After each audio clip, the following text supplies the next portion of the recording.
सलाम एवरीवन, मैं मोटिवेशनल सिद्रा हूँ और आज दिमाग को बूस्ट अप करने वाला एक वीडियो लेकर आपके सामने आई हूँ। मोटिवेशनल वीडियो आप इसे बहुत आसानी से कह सकते हैं, लेकिन ये थोड़ा सा उससे भी ज़्यादा की चीज़ है।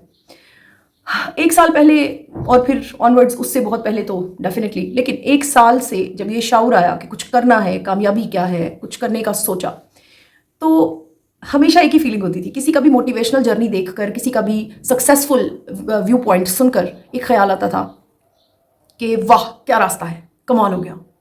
खुद के अंदर भी ऐसे ही ख्वाहिशें जन्म लेती कि मैं भी ऐसा ही करूँगी, या वाह यार इसको फॉलो करके ये किया जा सकता है। सोच समझ के बाद समझ में आया, ब्रेन यूज़ करने के बाद नतीजा निकला कि ये तो ला हासिल का सफ़र है। बताने वाला अपना व्यू पॉइंट बता रहा है, बताने वाला अपने पास्ट को लेकर अपना बनता हुआ फ्यूचर, अपनी स्ट्रगल्स, अपनी कंडीशनिंग, अपना बैकग्राउंड, अपना ब्रॉटअप लेकर चलने वाला रास्ता डिस्कस कर रहा है, प्लस अपनी एफर्ट का लेवल बता रहा है। ये सब तो उससे रिलेटेड है, इसमें मेरा तो कुछ भी नहीं है। वो तो अपना सफ़रनामा बता रहा है, वो तो अपनी इन्फॉर्मेशन के मुताबिक किए हुए अपने अच्छे बुरे, छोटे बड़े, कामयाब नाकाम फैसले डिस्कस कर रहा है। मैं तो यहाँ कहीं पर भी फिट इन नहीं हूँ। अब चलते हैं इस सारी चीज़ को दूसरे अंदाज से देखने की तरफ, जो कि मैंने करना शुरू किया और मैंने देखा कि मेरी सक्सेस मेरे अपने दायरे में आती चली गई, मेरे अपने ऑर्बिट के अंदर दाखिल होती चली गई। वो ये था कि ये जो कुछ बता रहा है, इसके अंदर मैंने देखना है इसकी कंसिस्टेंसी कितनी थी। इसने अपने ज़िंदगी के एक्सपीरियंसेस को, थप्पड़ों को खाकर कहाँ कहाँ गिव अप किया, कहाँ कहाँ डबल कुव्वत के साथ, डबल प्रेशर के साथ रिपेल किया, रिएक्ट किया। बस इससे ज़्यादा कुछ नहीं। इससे ज़्यादा ना तो मैं उस शख्स की साझेदार हो सकती हूँ, ना मैं उसकी खरीदार हो सकती हूँ। यहाँ पर एक ऐसी क्लास है जिसको डिस्कस किए बिना ये अधूरा है, ये वीडियो अधूरा है, और वो ये है कि people get जेलस्ड of watching successful people. जब भी वो किसी सक्सेसफुल इंसान को देखते हैं ना, फारिग हो जाते हैं। 2 मिनट के अंदर अंदर वो फैसला करते हैं कि ये मेरे से रिलेटेड नहीं है।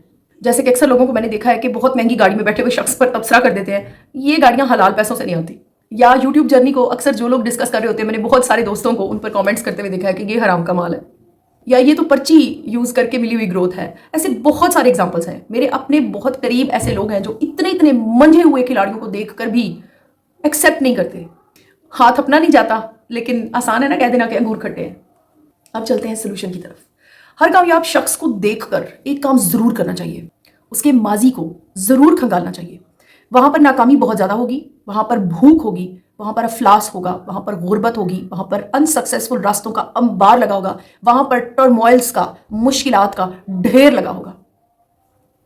और जितना ज्यादा ये टॉवर ऊंचा होगा ना, उतना ज्यादा वो बंदा कीमती और कामयाब और सख्त जान होगा। देखने वाली ये बातें थी। जितनी ज़्यादा लग्जरियस लाइफ वो आज आपके सामने गुजार रहा है, जितनी महंगी उसकी गाड़ी है, इतनी ज़्यादा स्ट्रगल है उसकी। करने का काम ये था, उसकी गाड़ी को देखकर अपनी रालें बहाना काम नहीं था। उसकी गाड़ी को देखकर इंस्पायर्ड फील करना था, स्ट्रेंथ लेनी थी, और फिर उसके लिए स्ट्रगल करना था।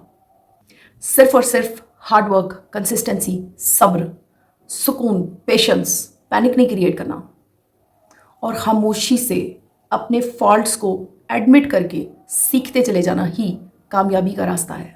और जो शख्स कामयाब होना चाहता है ना, उसके लिए कामयाबी का मतलब कोई एक गाड़ी, कोई एक घर नहीं होता। उसके लिए कामयाबी की डिटेल्स इमेजिनेबल होती हैं। उसे कामयाबियां अनकाउंटेबल चाहिए। आपने अपनी कीमती वक्त में से मुझे वक्त दिया, thank you so much, good bye.